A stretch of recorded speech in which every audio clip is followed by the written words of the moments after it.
Tonight on Joy News Prime, United Nations rolls out ambitious plan to reduce Ghana's housing deficit by a tenth. 850,000 affordable homes offers the opportunity to build affordable homes for many. It will be the boldest attempt at a solution which has eluded successive governments and left families such as the Opokus calling the street their home.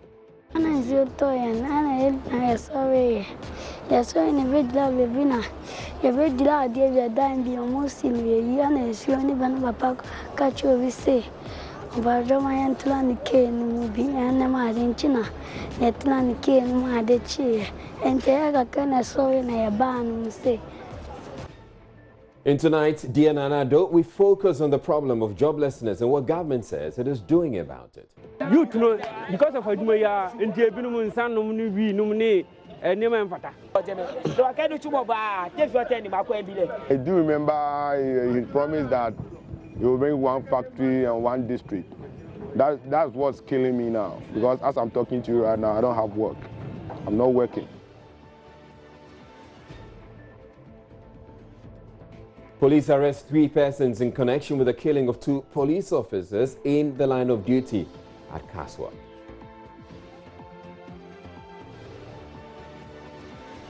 And in business, local rice farmers to get ready markets for their produce as the Ghana Commodity Exchange adds rice to the list of commodities traded on the exchange.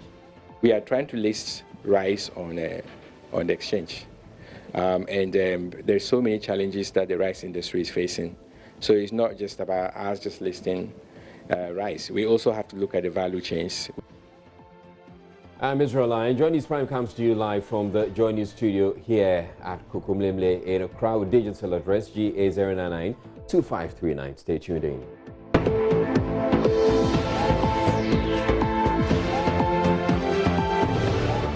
The United Nations is making a bold attempt at addressing Ghana's housing deficit, which currently stands at 2 million housing units.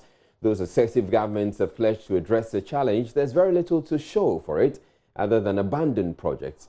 The housing problem was only last week highlighted in Joy News' citizens-driven documentary series, Dear Nanado. It tells the story of a family of 4 who spent the night on the pavement of the Kwame Nkrumah interchange and while away the day at the Independence Square in Accra. Jojo Kobina has more.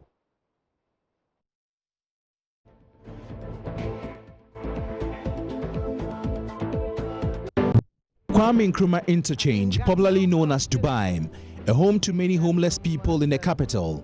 A mother covers her baby from the cold. Ain't got no brother, ain't got no children. A husband, a wife, and a son slam it out on the cold concrete pavement because they do not have anywhere to lay their heads.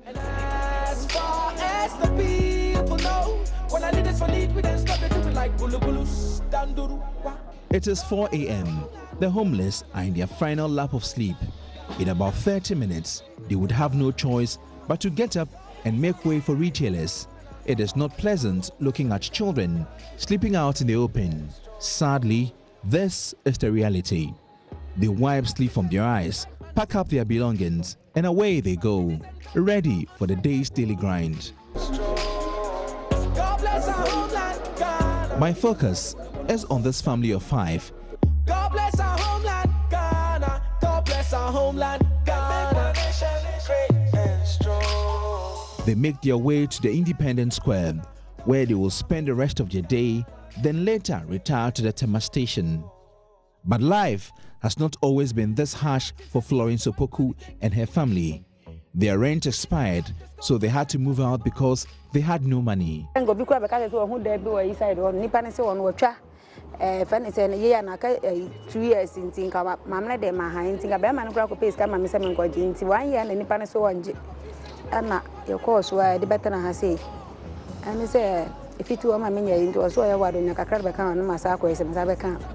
rented out a kiosk for a year, but the owner of the kiosk refused to renew their rent.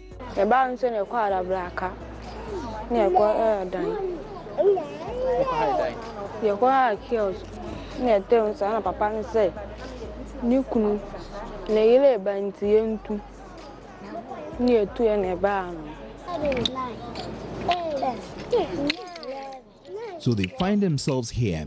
The children have not been to school for a term. They are missing out on the right to education.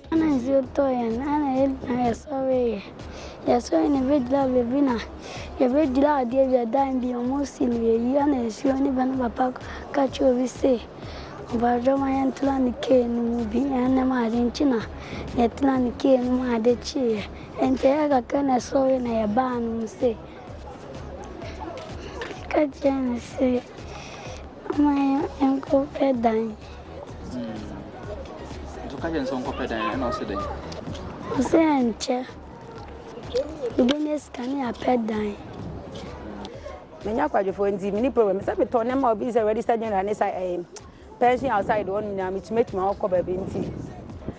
And can there any problem? Any problems? I say means me show man I be a tissa. So I say I want check a crana by 19 ama. Better now. Listening to her children demand to go to school breaks her heart. Florence says she looks up to God to save her family from hardship. Banya di manyame. Brother be am say nyame wo be say ne de. Ana munzi ma ho ade akasha say nyame tie asire nda so. Ain't got no home, ain't got no shoes, ain't got no money. The UN's plan is to build 200,000 affordable housing units with all the required amenities and infrastructure, including water and roads. The cheapest of the affordable housing units is however pegged at the Ghana cedi equivalent of $27,000 with a payment spread over 30 years. Though clearly beyond the reach of Florence Opoku and her children, it is a bold move nonetheless. Latif Idris was at the launch of the project and has come through with the following report. Housing has over the years been a huge challenge to many Ghanaian homes. Even the least expensive housing projects are not within the reach of the many Ghanaian urban dwellers. Today, that trend is about to change with the launch of this United Nations OPS project here at Afiaman, which is expected to be replicated in other regions across the country. The buildings will be available for purchase by those with regular income streams with a payment spread over 30 years. Under Secretary General and Executive Director of the United Nations Office for Project Service, Great Faremo, in an interview with Joy News says, Ghana was one of the countries selected for the initiative because of government's commitment and its compliance to UN values. With a strong intent also from this government in developing projects that would comply with our UN values and also deliver on what is needed regarding the technical specifics, land specifics, economics. We found a way together.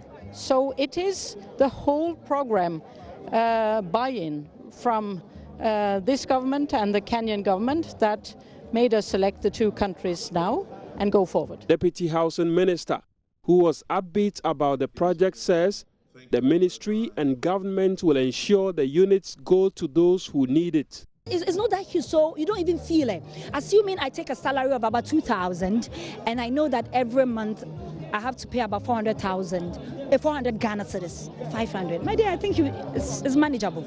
It's better than paying upfront. So the mortgage system for me is the best for the ordinary Ghanaian. And we're going to make sure that it goes to the ordinary person.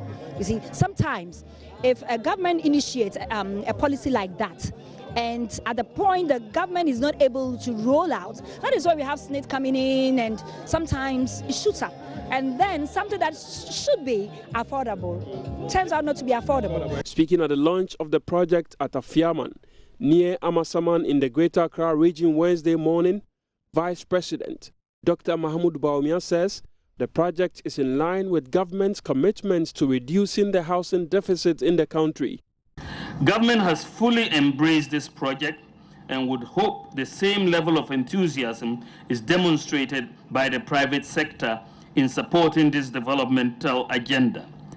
I am assured that the project will rely heavily on local contractors, resources and labor.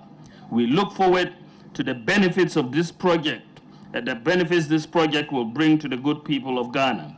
The project's objective is in tandem with the government's policy of providing adequate, decent, and affordable housing that is accessible and sustainable. The Vice President also talked about how the now sound financial sector and the administration's quest to building a deep mortgage market in the country would empower Ghanaians to purchase at least a housing unit at this facility. Single individuals or companies who do not repay significant loans from banks can actually collapse those banks. And this is why, as we talk about a mortgage system now, which is going to be provided under this UNOPS initiative, we want to make sure that in this context, we strengthen the banking system and actually develop a mortgage market in Ghana, which is quite deep. But how affordable is a housing unit being sold for $27,000, which at an exchange rate of 5 cedis 30 pesos to the dollar comes to 147,000 cedis? Police have arrested 3 persons in connection with the killing of 2 police officers at Kaswa Buduburam in the central region. One of the officers died on the spot while the other passed away while receiving critical medical attention. Witnesses said they heard an initial exchange of fire on Wednesday at about 2 p.m., after which the officer was found lying in a pool of blood. The rest of the 3 happened within a few hours after the incident.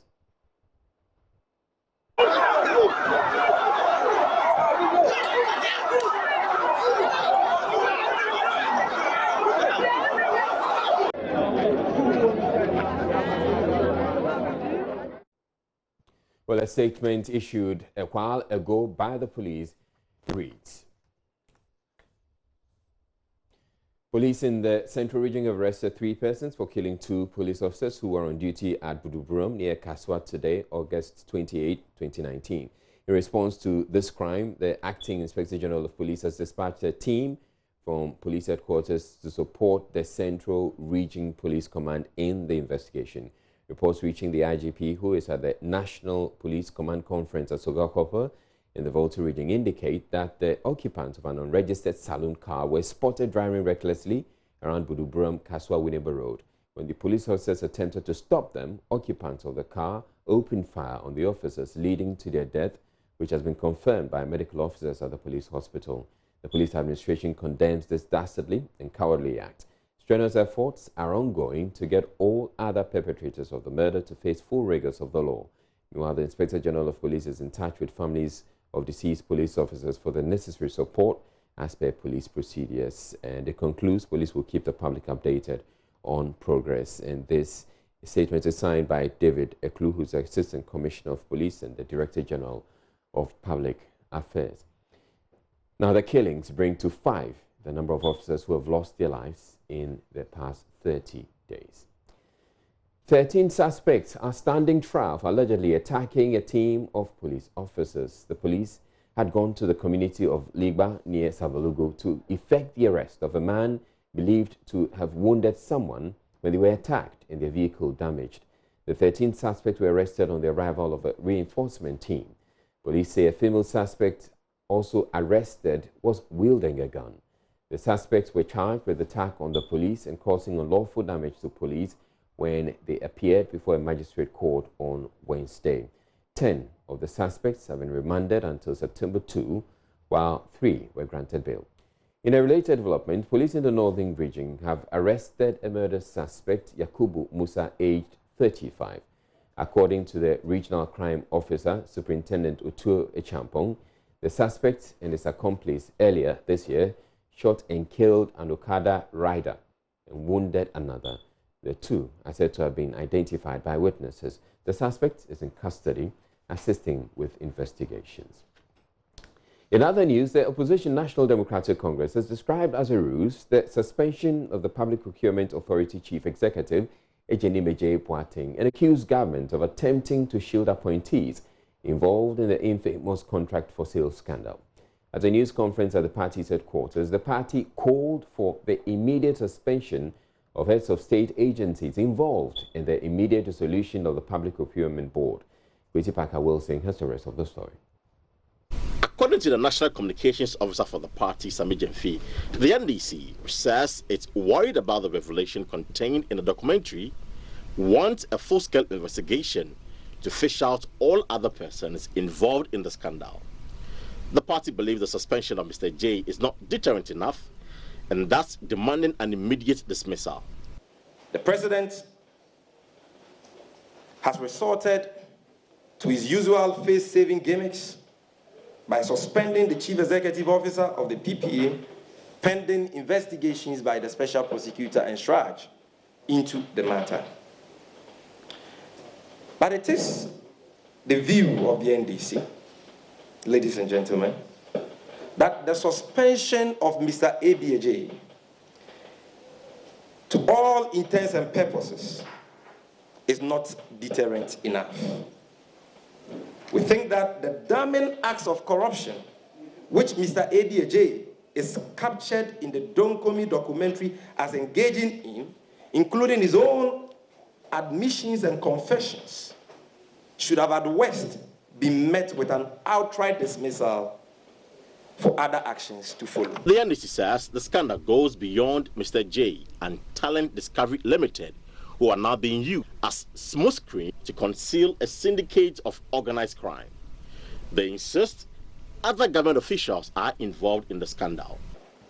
Also, we wish to ask why the ministers and the relevant officers in charge of procurement in the Ministries of Works and Housing, Roads and Highways, Education, Special Development Initiative, the heads of Cocoa Board, Ghana Water Company Limited, the Bank of Ghana, etc., are still at post. Why are the ministers and the relevant officers in charge of procurement in these institutions still at post?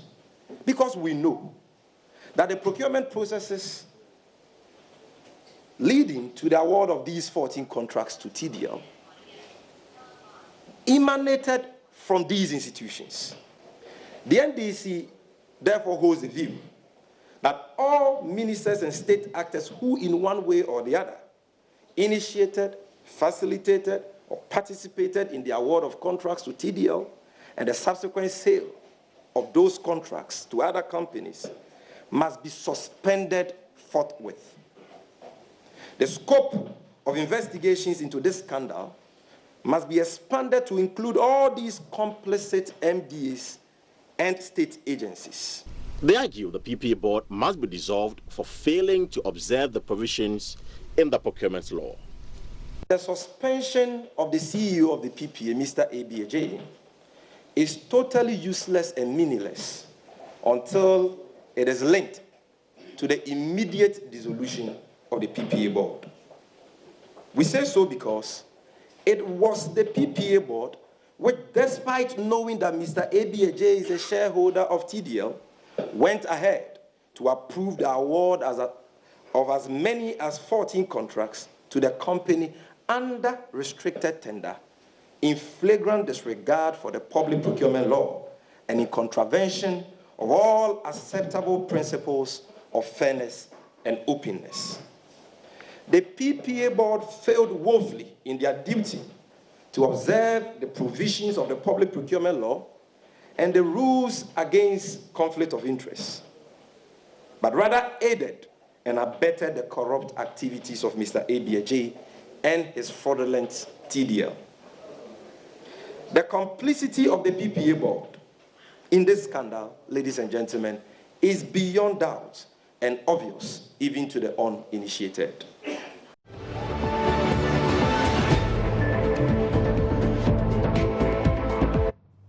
Right, so our very first story had to do with the problem of housing. Now, the lack of jobs is one other major problem which successive governments, though, have promised to solve, have failed to make any meaningful impact. On our citizen-driven series dubbed Dear Nanado, we put the spotlight on the challenge, and our government says it is dealing with the situation. The mini-documentary tells the stories of ordinary people, family men and women who are struggling to survive because they have no jobs. In their message for the president, they reiterate his promise to build factories that would create jobs across the country. Jojo Kobna has the rest of the story from the Accra suburb of Nungwa. It is my pleasure to announce that during the period under review, a total of 611,397 jobs were created in the formal sector. Out of this figure, the ministries, departments, and agencies accounted for 343,458 jobs, whilst the formal private sector also created 267,939 jobs. The ever-famous Planting for Food and Jobs program is estimated to have created 1,593 jobs from 2017 to date.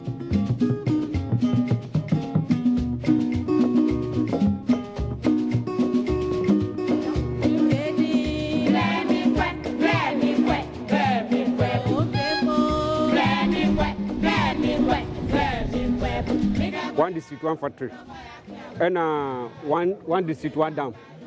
And I say, Obaman Kwaladi, Okosqua, Ombenya, Adriani, Bibi accommodation. And I say, Oba,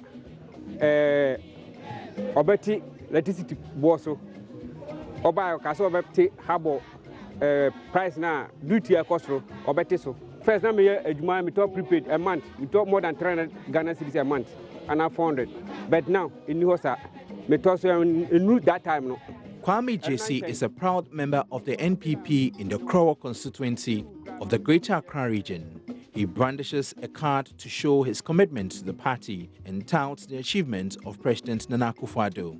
Me MPP ni a me kasa se me MPP ni am enti a me chese me MPP ni enini nungwa se a me wo me hu kra ma hu se omo ye park ewo uko Nautica omo ye park wo se a uko see water hon ma mo ye ayi omo blocks ice block. It was at this point that he became a lone ranger. Many of the people who were eavesdropping on his conversation sharply disagreed with him. Then they started heckling him. That even includes a young man who claimed he campaigned for the NPP.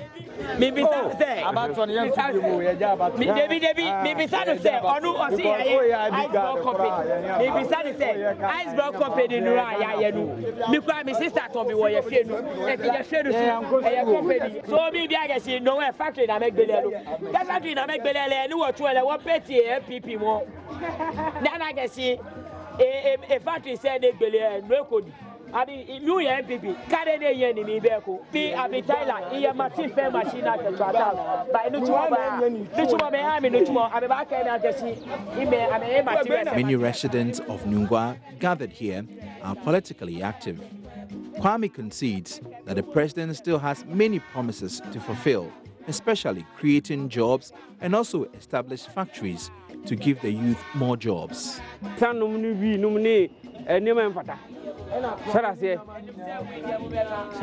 and he said, Omu Juma, Saturday man, and Emma. Sarasi. And the program, because Nippon to one man, to say Bian send ye kidnapping Crawford, and the Nippon to one accommodation to be a channel you can crave a Waka de Fata. We won't be a semi trolley time and Nadwa, Yamaka and say, Mistrano, Nana, Mestro, Wakola, and Eddie Assembly to a as I say, Nungwa, especially Nungwa, my 24 years, under 25 years. Maybe I mean, who abandoned me a Coswaha. And you for a one Nungwaha, yes, Ron said, but me, I'm a beer company, who has a you for a one Nungwasi, and you be a. I really vote for him. I really vote for Nana Akufo-Addo. Yeah, I vote for him. Samuel Adokwe lost his job last year. His company needed to cut down cost of production, so he was laid off. Securing another job has been difficult.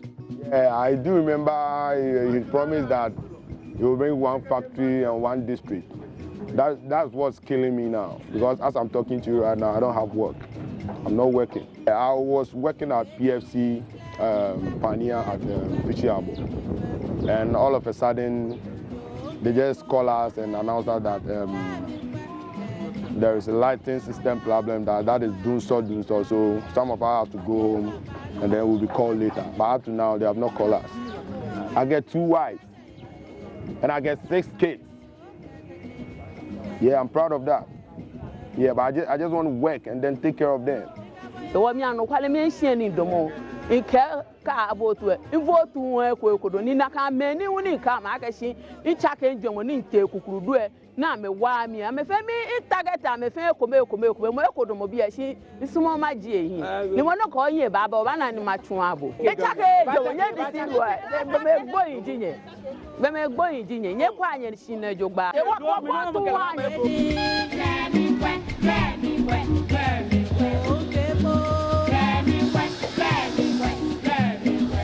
Coastal Development Authority headed by Jerry Amend.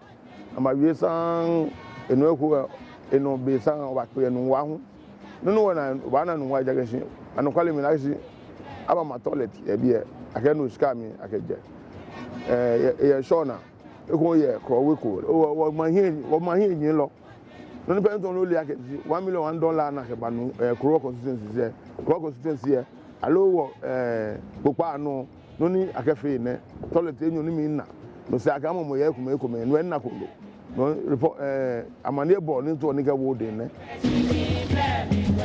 Some residents are, however, aware of some toilet facilities being constructed under the one constituency $1 million promise. This toilet is an example. It should bring joy to residents here. However, they are not too happy.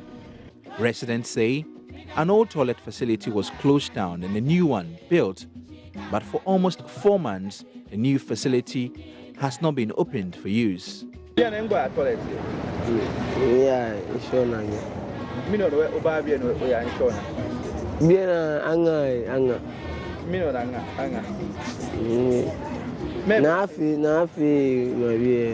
Maybe I feel toilet.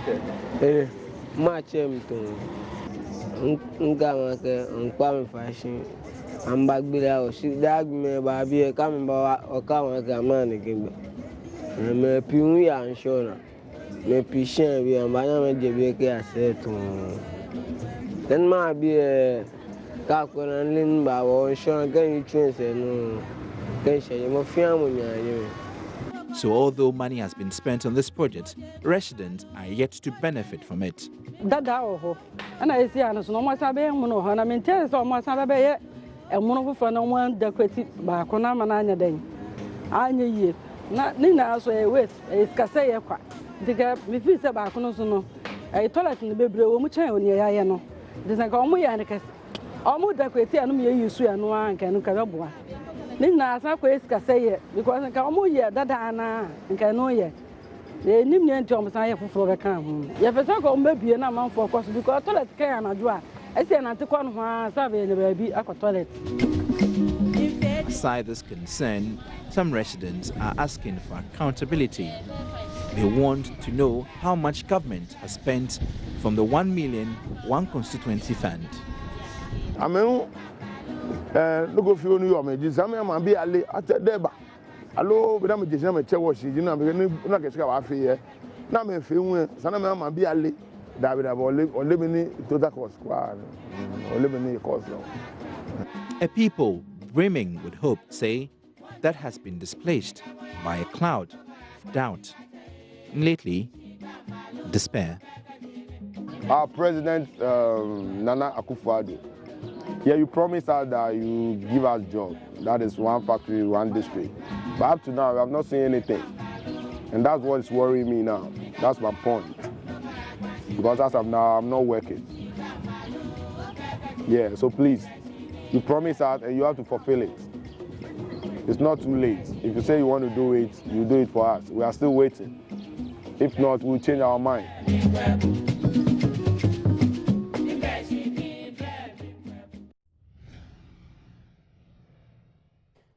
Meanwhile, Employment and Labour Relations Minister Ignatius Bafuwa says in 2 years, a total of 1.5 million jobs have been provided through government's Planting for Food and Jobs program. Speaking at a media briefing in Accra a few weeks ago, he stated the social intervention, together with others, have led to a decline in Ghana's unemployment figures. It is my pleasure to announce that during the period under review, a total of 611,397 jobs were created in the formal sector. Out of this figure, the ministries, department, and agencies accounted for 343,458 jobs, whilst the former private sector also created 267,939 jobs.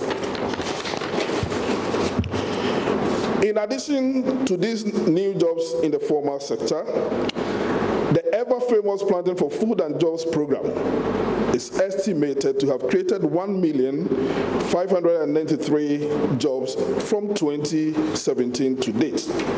The figures from the respective institutions can be accessed from the ministry's website, www.melr.gov.gh.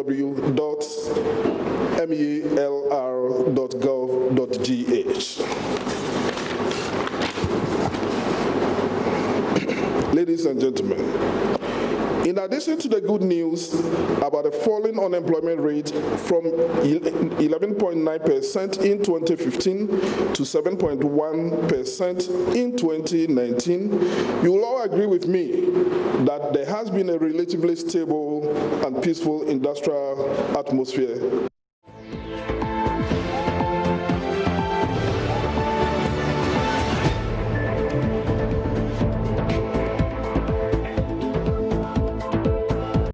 The Volta Region chapter of the Ghana Journalists Association says its boycott of activities of the opposition NDC in the region will remain in force until the assault case involving the party's constituency secretary and an Adom TV reporter is resolved. Orimpomba Kwame Usu was attacked and his equipment destroyed when he attempted filming an altercation between supporters of two aspirants in the Nkwanta constituency last Saturday. In the last few hours, the Ghana Journalists Association in the region says it will not back down on its boycott. Senior editor of Adom News, A.C. Ohene, says the letter has been forwarded to management of the company for the necessary action. Leadership of the newsroom here in Accra, we have conferred with the GGE National Executive. President of the GGE, Afaimoni, says that for now, we should restrict, he suggests we restrict the boycott to the Volta region, pending reactions that the political party will take, and also given the fact that the police are investigating, preparing to get the matter prosecuted in court. Just this afternoon, after we had talked to the national chairman of the NDC, Samuel Ofusu-Ampofo, we have been given a letter said to be an apology letter to the victim, Orimpomba Kwame Usu, and so by extension, the Adom News Channel, multimedia, and the media in Ghana. We have referred the letter to management. Management is studying the letter, and maybe even have our lawyers look at the letter for a definitive pronouncement to be made on the matter. But for now, the stage in which we are is that the police are investigating one. The NDC has submitted some apology. The apology is being studied by our leaders here at Multimedia. And as soon as it's possible, a reaction to the letter will be made public. For now, not only Adom and Multimedia, but indeed the media, as far as the GJ is concerned, media practitioners in the Volta region, and mind you, now not only Volta, but also Oti region, not covering assignments, not honoring invitations by the NDC, whose official, a constituency secretary, committed what in our view is a crime, an offense, an assault on somebody that was legitimately conducting his business. The gentleman was using a phone to record. It is a gadget that is purchased at a cost. The destruction, the attack, and the destruction of that is an issue. Well, the letter that the NDC has just given by way of an apology, which I have cited, part of it says that no, the gentleman was not carrying a camera. It looks like a technicality. But the instrument of labor that Obram Bamba was using, the phone that he was using to record, was damaged. And it is an issue. It is serious. Whether it is a cutlass that somebody uses for farming or it is a tractor, it is that person's instrument of labor. And so that one too is one of the issues that, while management looks at it from its broad perspective, it will also come into play. Now, from the sounds of Radio Ghana to adult education, the breakfast show, Obra Cantata, state coup announcement, and after coup announcement, every Ghanaian owes a memory or two to the Ghana Broadcasting Corporation. The network, however, has seen its influence on media on the media space diminish over the last decade. Founder of the Media Foundation for West Africa, MFWA, and Dean of the School of Communication Studies at the Wisconsin University College, Professor Kwame Kakari, believes government's delay in investing in GBC seems deliberate in order to collapse the state broadcaster. He was speaking at the 84th anniversary lecture of the GBC. GBC owes electricity bills totaling 23 million cedis and must pay for headquarters alone a monthly electricity bill of about 195,000 cedis. According to GBC sources, its regional stations in Amejofe, Enchi, and Koforidua are off air much of the time for failure to settle electricity bills. Sometimes it looks as if governments are waiting for GBC to collapse and then will pounce on its carcass and sell it to themselves and their cronies. I propose we must take up the task of developing a policy to transform GBC in a genuine public service organization. And I can say here, as an individual who has had the opportunity and the privilege to have had some conversations with the current president before on media matters, Akufo-Addo is one politician who has expressed, both in private and in public, a lot of faith in the question of public service broadcasting. He called on the president to take a much-needed stance on press freedom. The literate and educated Ghanaian language broadcasters are becoming an endangered species. The old ones are retiring and leaving the service or being poached by the private sector.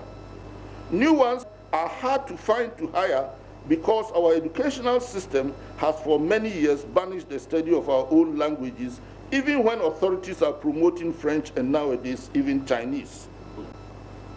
The growing feeling of insecurity among media practitioners is very bad for our democracy. It is important that the president pronounces himself on this question to reaffirm his commitment and to send a strong signal of disapproval to the sources of these threats. Speaking at the same event, Minister for Information Kojo Oppong Nkrumah revealed state plans on a coordinated mechanism for the safety of pressmen in the country. This, when finalized, according to him, could be the first of its kind in the sub-region. Media practice is under attack. It's under attack in terms of some violent conduct against media practitioners, and at the same time, even in terms of public perceptions about media work. If you study the Afrobarometer report, even from Ghana here, you will notice that perceptions of the work that we do as media practitioners is going southward. What that means is that as we celebrate this 84th anniversary, we have a collective opportunity to introspect as various stakeholders on what we can all do to improve on acts that are aimed at protecting the space and also at the same time ensuring that the standards are upheld. As an administration, we are leading the charge in rolling out what we call the Media Capacity Enhancement Program, which thankfully has the GJA, GIBA, and a number of other groups on board to shape so that we can contribute to lifting the standards. Again, as an administration, we are leading the charge in rolling out the coordinated mechanism for the safety of journalists, and we hope we'll be one of the first countries in this part of the world to have it fully rolled out so that we can better protect the space for the work that we do. China's ambassador to Ghana, His Excellency Shi Ting-Wang, is unhappy over constant negative reportage on some Chinese nationals engaging in illegal mining and other activities. He says these reportages seem to overshadow all the benefits Ghana is enjoying as a result of the bilateral relationship with the Asian giant. According to him, China has invested heavily in the area of electricity, scholarships, and factories under 1D1F policy, among others. He was responding to a question on what he makes of Ghana's recent amendment of the Minerals and Mining Act, seeking to prefer stiffer punishment to offenders. The Asokoli power plant is invested by Chinese companies. This power plant produces 20% of your total power in Ghana. And we have another one, that is Bui Dam. That Bui Dam produces 10% of the total power generation of whole Ghana. Put it together, the Chinese investment here for the power generation, if we put it together, it accounts for 30 to 40%. That is huge. That is because of the China's investment that you could be able to enjoy that no power cut in Ghana. So that is all the positive developments. So what I want to say, if you look at China-Ghana relations, you have to look at the whole picture. Well, His Excellency Xi Jinping says the government of China is against such illegal activities and will continue to support Ghana to fight galamsey. That is what we are opposed. We are against any Chinese people engage any illegal activities in Ghana and in the other countries. So because of the cooperation between China and Ghana to fight against those calamity and illegal manners, the number of people engaged in this illegal activity has reduced sharply. Only a few Chinese people are still doing that in Ghana. I'm not denying there are still very, very few people. But these very few people, we cannot be able to trace them. They are in the remote areas, in the forest, in the remote villages. We have to count on your people, law enforcement, to carry out your mission. In a related development, Operation Vanguard personnel have apprehended 7 Chinese nationals suspected of mining illegally in the western region. The suspects were arrested in a day-long patrol conducted since yesterday evening in the general area of Enyamote in the Wasa Ekropon district.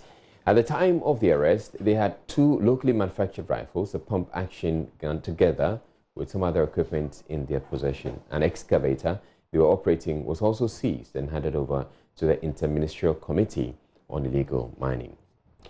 A member of the governing board of the National Peace Council, Most Reverend Bishop Soa Boy Nai, has expressed concern over the lack of proper documentation and demarcation of lands in the country. According to him, failure by the appropriate authorities to demarcate or document lands in the country is as a result of the numerous conflicts. Bishop Soa Boy Nai made a statement during the opening of a 2-day workshop on conflict resolution techniques in Wa. Joining us, Upper West correspondent Rafiq Salam reports. The 2-day workshop, organized by the National Peace Council in collaboration with the Ministry of Local Government and Rural Development, seeks to build the capacities of municipal and district chief executives in the Upper West region on conflict resolution techniques. It will afford the participants opportunity to explore ways of addressing conflicts more efficiently within their jurisdiction, which will lead to the integration of conflict sensitivity in their development plans and agenda in order to have a more peaceful region. A member of the governing board of the National Peace Council, Most Reverend Bishop Soa Boy Nai, expressed worry over the numerous conflicts in the country as a result of lack of proper demarcation of lands. One of the issues which time and again keeps on coming back is the issue of land. Land demarcation. In many places, demarcation has not been done, and so the fight continues. Districts have been created, but there are no proper demarcation. And so here and there, fights come up. If these are not resolved, the problem will continue to be there. Most Reverend Bishop Soa Boy Nai, who is also the Bishop of the Yendi Diocese, also spoke on the lack of protection for victims of conflicts in the country. What do we do with victims of violence? What do we do with victims of violence? We have NADMO is there to help these, many of these victims. But time and again, this is not there. You have people who say that, well, I've lost everything. I lost my relative, I lost my husband, I lost my wife, I lost my property, and now I'm with nothing. And they are suffering. Sad people, I think we need to pay attention. The Upper West region, though regarded as relatively peaceful, has over 20 hotspots. The Sisala West District, Sisala East, and 1 municipalities have more hotspots than the rest of the 8 districts in the region. Deputy Upper West Regional Minister Amidu Chine Isaku said the organization of the workshop is not only important but timely as the country goes to the polls next year. There is the urgent need to put in place early warnings and response mechanisms. Such mechanisms will focus on systematic data collection, analysis, formulation of recommendations, including risk assessment and information sharing. Reporting for Joy News, Rafiq Salam. Maps, and that's it. I'm Israel Live. You have a good night.